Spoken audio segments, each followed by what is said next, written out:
എന്തൊക്കെയാണ് ഇവിടെ നടക്കുന്നത്? നമസ്കാരം. വാഴ 1 കണ്ടവർക്ക് എല്ലാവരെയും പരിചയമുണ്ടെന്ന് എനിക്ക്. എന്നാലും ഞാൻ എല്ലാവരെയും ഒഫീഷ്യലി ഇൻട്രൊഡ്യൂസ് ചെയ്യാണ്. ശബരി ഒരുപാട് റീലൊക്കെ ചെയ്യുന്ന ആളാണ്. ശബരി അവരുടെ 2ാമത്തെ സിനിമയാണ് വ്യസന സമേതം എന്നുള്ള ഞാൻ പ്രൊഡ്യൂസ് ചെയ്ത സിനിമയിൽ അഭിനയിച്ചിട്ടുണ്ട്. ശബരി സാബിറും വന്നിട്ടില്ല. സാബിർ ഒരുപാട് റീൽസ് നല്ല റിസോർട്ട് ചെയ്തു. അപ്പം അവരുടെ ആക്ടിങ് ഭയങ്കര റിസോർട്ട് നോക്കിക്കൊണ്ടാണ് ഞാൻ കാസ്റ്റ് ചെയ്തത്. പിന്നെ ആഷിറിന്റെ അനിയനായിട്ടാണ്. സാബിറിനാണ് ആദ്യം ആഷിറിന്റെ അനിയനായിട്ട് കാസ്റ്റ് ചെയ്തത്. പക്ഷെ സാബിറിന്റെ ഹൈറ്റും സിനിമ ഷൂട്ട് തുടങ്ങിയ നേരത്തേക്ക് സാബിർ വലിയ ആളായി. അപ്പൊ പിന്നെ ആ അനിയൻ ചേട്ടൻ ആ കോംബോ വർക്കാവുന്നു. അപ്പൊ അതുകൊണ്ട് അത് ശബരിക്ക് ആ ഭാഗ്യം കിട്ടി. ശബരി, ഇതാണ് ശബരി. പിന്നെ ഇനിയുള്ളത് ദേവരാജ്.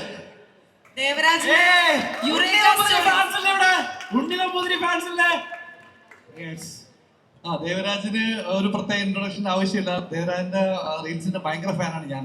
എന്നിട്ട് ഞാൻ ഇവരോട് വിളിച്ച് എവിടെയാണെങ്കിലും ഞാൻ ഇവരോട് വിളിച്ച് പറയും, ഇനി റീല് ചെയ്യേണ്ടത്, ഇനി ഒരുപാട് ആക്ട് ചെയ്യേണ്ട കാര്യം സിനിമയിൽ ഒരുപാട് ആവശ്യമുള്ളതാണ്.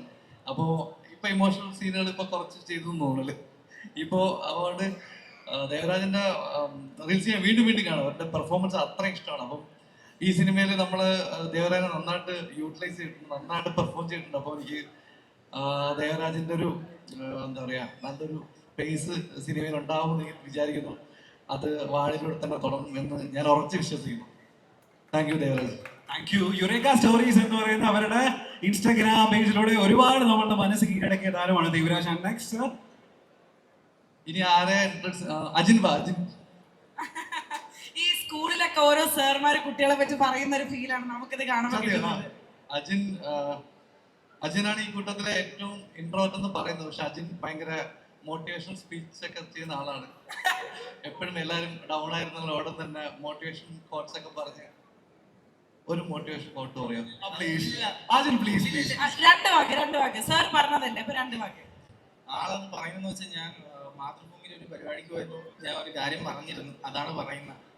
ഞാൻ അത് പറയാം, ചിലപ്പോൾ തെറ്റിപ്പോവും, മറന്നുപോയത്. എന്നാലും ഒന്ന് ട്രൈ ചെയ്യാൻ. നമുക്കൊരു ലക്ഷ്യം ഉണ്ടെങ്കിൽ ഒരു വ്യക്തിക്കോ സാഹചര്യത്തിനോ വേണ്ടി അത് കളയാതിരിക്കുക. ചെറിയ ലക്ഷ്യമാണെങ്കിലും വലിയ ധൈര്യം കാണിക്കുക. അത് കറക്കി ഇതൊക്കെ എവിടെ നിന്ന് പഠിച്ചോളൂ? ഇത്രയും കഴിവുകൾ ഉള്ളിൽ ഒളിപ്പിച്ച് വെച്ചിട്ട് ഇൻവെർട്ടർ ആയിട്ട് നടക്കുകയാണ് അജിൻ.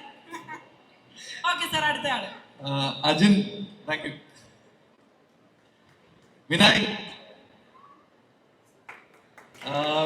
വിനായകനെ കുറിച്ച് സിനിമ തുടങ്ങുമ്പോൾ നമ്മള് ഒരു 4 പേരിൽ ഒരാൾ എന്നേ കണ്ടിട്ടുള്ളൂ. ഇപ്പൊ നമ്മൾ കാണുമ്പോൾ എനിക്ക് സിനിമയിൽ ഏറ്റവും ഇഷ്ടപ്പെട്ട കഥാപാത്രവും ഏറ്റവും കൂടുതൽ പെർഫോം ചെയ്യുന്ന, അല്ലെങ്കിൽ സിനിമ കഴിഞ്ഞിട്ട് ഈ വീട്ടമ്മമാരോ അല്ലെ അമ്മമാര് അച്ഛന്മാരൊക്കെ ചോദിക്കും, ആരായിരുന്നു ബിജുക്കുട്ടന്റെ മകനായിട്ട് അഭിനയിച്ച പയ്യൻ എന്ന് ചോദിക്കുന്ന ഒരു സ്പേസിലോട്ട് എത്തും. വിനായന്റെ പേര് പെട്ടെന്ന് കിട്ടില്ലായിരിക്കും അവർക്കൊക്കെ. പക്ഷെ ടീനേജേഴ്സിനൊക്കെ അറിയാം. പക്ഷെ വിനായന്റെ പേര് അങ്ങനെ ഉറപ്പായിട്ട് അവർ ചോദിക്കും, ആ പയ്യൻ ആരാണെന്ന് ചോദിക്കും. അപ്പം വിനായന്റെ ക്യാരക്ടർ എനിക്ക് അത്ര ഇഷ്ടപ്പെട്ടു. വിനായനെ നന്നായിട്ട് ചെയ്തിട്ടുണ്ട്. അപ്പം വെൽക്കം ടു മലയാള സിനിമ. അതുപോലെ തന്നെ വിനായക് ബിജുക്കുട്ടൻ ചേട്ടൻ കോംബോ എല്ലാവർക്കും ഭയങ്കര ഇഷ്ടമായി എന്ന് പറഞ്ഞാൽ നിങ്ങളെ ട്രെയിലറിന് താഴെ എല്ലാവരും കമന്റ് ചെയ്യേണ്ടായിരുന്നു. കറക്റ്റ് അച്ഛനും മോനും പോലെ. അതെ, ആ ഒരു കെമിസ്ട്രിയും അതേപോലെ തന്നെ വർക്ക്ഔട്ട് ആയിട്ടുണ്ടെന്ന് ബിജുക്കുട്ടൻ ചേട്ടൻ ഒരുപാട് ഇന്റർവ്യൂസിൽ പറഞ്ഞ് നമ്മൾ കേട്ടിരുന്നു. അപ്പൊ മലയാള സിനിമയ്ക്ക് ഒരു വലിയ വാഗ്ദാനം തന്നെയായിരിക്കും. ഓക്കെ, അടുത്ത ആള് ആലൻ. കൂട്ടത്തിലെ ഗായകൻ ഇദ്ദേഹമാണെന്നാണ് പൊതുവെ പറയപ്പെടുന്നത്. ആശ്രൻ ഗ്യാങ്ങിലെ ഗായകൻ. അങ്ങനെയെങ്കിൽ ഒരു പാട്ട് പാടിച്ചിട്ട് വിടാല്ലേ? ഉറപ്പായിട്ടും അലനെല്ലാം ചെയ്യും, എന്ത് വേണം ചെയ്യും, എന്ത് പറഞ്ഞാലും ചെയ്യും. All in one. അലന്റെ ഒരു പാട്ട് കേട്ട് സത്യമാണ് ഞാൻ അലന്റെ ഫാനായി പോയി. കഴിഞ്ഞ ദിവസം ഒരു ഇന്റർവ്യൂല് പാടിയൊരു പാട്ട്, ഒളിച്ചിരുന്ന ഒരു പാട്ട് പാടിയില്ലേ? പേടിയുണ്ട് പാടിപ്പോ. പേടിയുണ്ടോ? പേടിയൊന്നുമില്ല. അലന്റെ ഒരു പാട്ടായാലോ നമുക്ക്? ഒന്ന് കൈയടിച്ചേ, അലൻ പാട്ട് പാടണമെങ്കിൽ. ഗാലറി നമുക്കപ്പോ സപ്പോർട്ടാ. ചേട്ടാ എല്ലാവർക്കും ഹൈ. ഒരു പാട്ട് പാടേ? കാറ്റാടി തണലും തണലത്തര മതിലും മതിലില്ല മനസ്സുകളുടെ പ്രണയ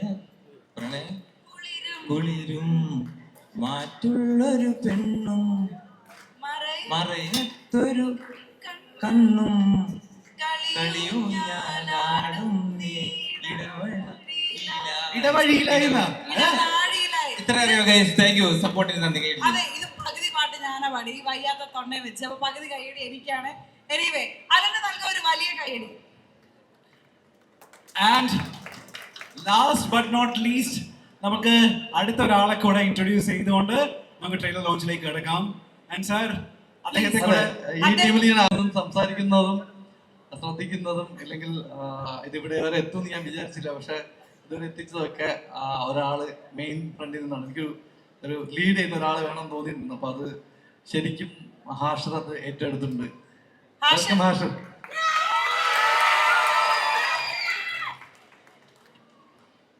ആഷറും ഈ പറഞ്ഞ പോലെ പെർഫോമൻസിൽ എനിക്ക് ഇവരൊക്കെ റീൽ ചെയ്യുമ്പോൾ നമ്മുടെ വിചാരം എന്ന് വെച്ചാൽ ഇത് റീൽ നന്നായിട്ട് ചെയ്യും, സിനിമയിൽ എത്രത്തോളം ചെയ്യുന്ന എനിക്ക് ഡൗട്ട് ഉണ്ടായി. പക്ഷെ സിനിമയിൽ ഈ 2.25 മണിക്കൂറുണ്ട് സിനിമ.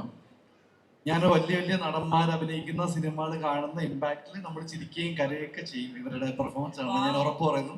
നമ്മൾ പഴയ വാഴാവണിൽ ഇതുപോലെ കുറെ പുതുമുഖങ്ങൾ, മിമിക്രി ആർട്ടിസ്റ്റുകൾ, അല്ലെങ്കിൽ മിമിക്രിയിൽ നിന്ന് വന്നതുകൊണ്ട് മാത്രം സീരിയസ് റോളുകൾ കിട്ടാത്ത കുറെ ആൾക്കാരുണ്ടായി.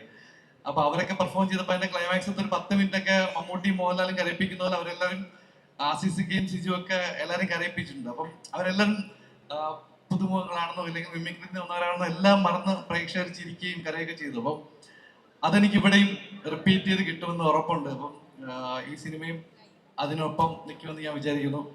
പിന്നെ വേറെയും കുറെ ആർട്ടിസ്റ്റുകളുണ്ട്. രവീന്ദ്ര സാറ്, സുധീഷ് ചേട്ടൻ, കടാമംഗലം ചേട്ടൻ, അങ്ങനെ കുറെ പേരുണ്ട്. കുറച്ചുപേര് വന്നിട്ടില്ല. വേറെ ആർട്ടിസ്റ്റുകളുണ്ട്. കൂടെ അഭിനയിച്ച കിരൺ, ആഞ്ചലീന, ആരാധ്യ, കുറെ പേരുണ്ട്. അപ്പം എല്ലാവരും വഴിയെ ഇൻട്രൊഡ്യൂസ് ചെയ്യുന്നതാണ്. Thank you. സർ, നമുക്ക് ഹാഷിർ എന്താ പറയാനുള്ളതെന്ന് കേൾക്കണം. ഹാഷിർ സംസാരിക്കണ്ടേ?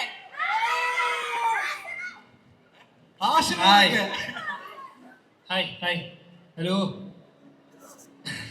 എന്തൊക്കെയാ ഇവിടെ നടക്കുന്നത് അല്ലേ? ഈ കൊച്ചു കേരളത്തിൽ നടക്കുന്നത് അല്ലേ? ആ ഡയലോഗ് ഒന്ന് പറയാം എല്ലാവർക്കും വേണ്ടി. ആ ഡയലോഗ് ഒന്ന് പറയാം. പറയട്ടെ. പറയണിക്കൊന്ന് കൈയടിച്ചേ. എന്തൊക്കെയാ ഇവിടെ നടക്കുന്നത്? Okay. അതെന്തായാലും വീഡിയോയിലൂടെ നിങ്ങൾ കണ്ടതല്ലേ, അതാണ് വീണ്ടും വീണ്ടും. ഓക്കെ, അത് മതി. ഓ പറഞ്ഞോ.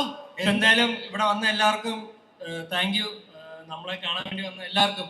ഇപ്പൊ നമ്മളെ പടം വരെയാണ് ഏപ്രിൽ 2-ന്. അപ്പൊ എല്ലാരും വരിക. ഓക്കെ, അതിൽ കൂടുതലൊന്നും എനിക്ക് പറയാറില്ല.